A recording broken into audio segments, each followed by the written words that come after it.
17 दिन बाद Indore couple case में नया ट्विस्ट आया है। इंदौर के राजा रघुवंशी और उनकी पत्नी हनीमून के लिए मेघालय गए।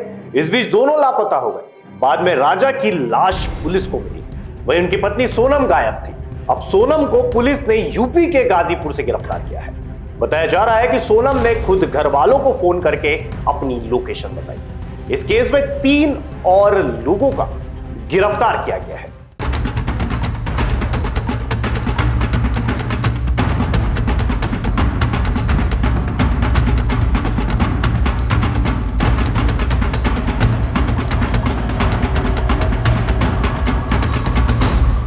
इंदौर का ये कपल 11 मई 2025 को शादी के बाद हनीमून बनाने शिलांग गया था।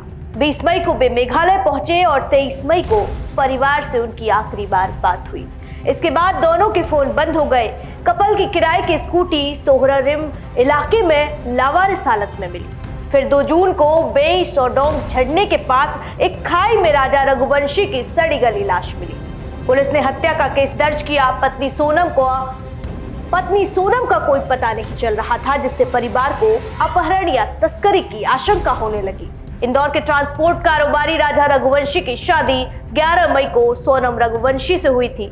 राजा का शव मिलने के बाद से ही पुलिस सोनम की तलाश कर रही थी। अब सोनम के गाजीपुर में मिलने के बाद यह उम्मीद जताई जा रही है कि जल्द पता चल सकेगा कि शिलांग में इस कपल के साथ क्या हुआ था और राजा की मौत कैसे हुई। इन 17 दिनों में इस केस में कई मोड़ आए। हम इस केस की पूरी टाइमलाइन बता रहे हैं। आइए पहले जानते हैं क्या था ये पूरा मामला। हनीमून के दौरान मेघालय में लापता हुए इंदौर के कपल के मामले में बड़ा अपडेट सामने आया है।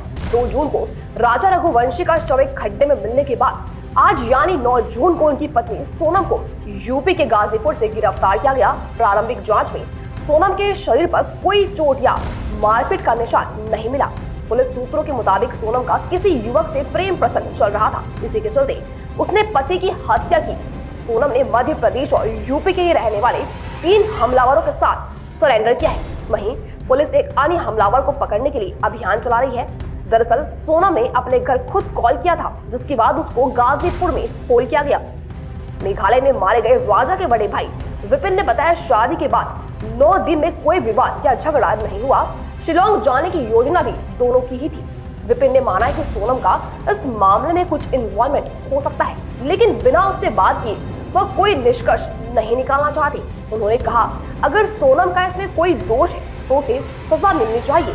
इस मामले में 3 लोग इंदौर से गिरफ्तार किए गए, लेकिन विपिन को इसकी जानकारी नहीं है। उन्होंने कहा, पुलिस ने हमें कोई रिपोर्ट नहीं दी, हमें नहीं पता कि ये लोग शिलांग से आए या नहीं। उन्होंने यह भी बताया कि राजा की इंदौर में किसी से कोई दुश्मनी नहीं थी और उसका कोई पुलिस केस भी नहीं था। सोनम निर्दोष है, मेघालय पुलिस बना रही है मनगढ़ंत कहानी। यह दावा है सोनम के पिता का।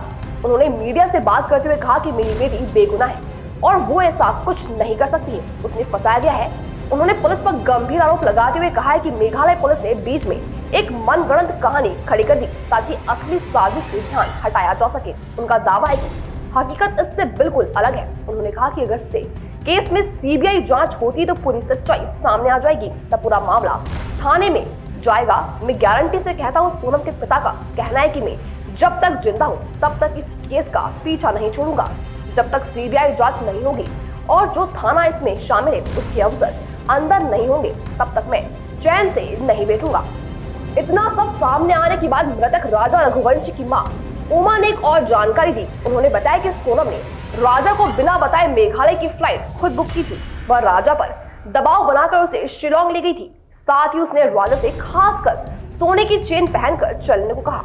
उमा ने आगे कहा कि सोनम इतनी मीठी बातें करती थी कि कभी शक ही नहीं हुआ। अगर वह दोषी साबित होती है तो उसे मौत की सजा दी जाए। इस सनसनीखेज मामले में बड़ा खुलासा तब हुआ जब मेघालय के मुख्यमंत्री कॉनराड कोंगल संगमा ने सोशल मीडिया प्लेटफॉर्म एक्स पर इस मामले को लेकर एक पोस्ट साझा की। उन्होंने जानकारी दी कि राजा रघुवंशी की हत्या में सोनम खुद शामिल थी और उसने आत्मसमर्पण कर लिया है। इसके साथ ही मध्य प्रदेश के 3 हमलावरों को भी गिरफ्तार किया गया, जबकि एक अन्य आरोपी की तलाश अब भी जारी है। पूरे देश को जिज्ञासा थी कि सोनम जल्द मिल सके ताकि इस चीज का खुलासा हो कि आखिर ये सब कैसे हुआ, किसने किया। वहीं एडिशनल डीसीपी राजेश दंडोतिया ने प्रेस कॉन्फ्रेंस में जानकारी दी कि मेघालय पुलिस गाजीपुर के लिए रवाना हो चुकी है, जिसके बाद सोनम से पूछताछ कर आगे की विविध कार्रवाई की जाएगी। कब से शुरू हुआ, क्या स्थिति बनी और कैसे कैसे घटनाएं घटती गई और हमें अपडेट्स मिलते गए।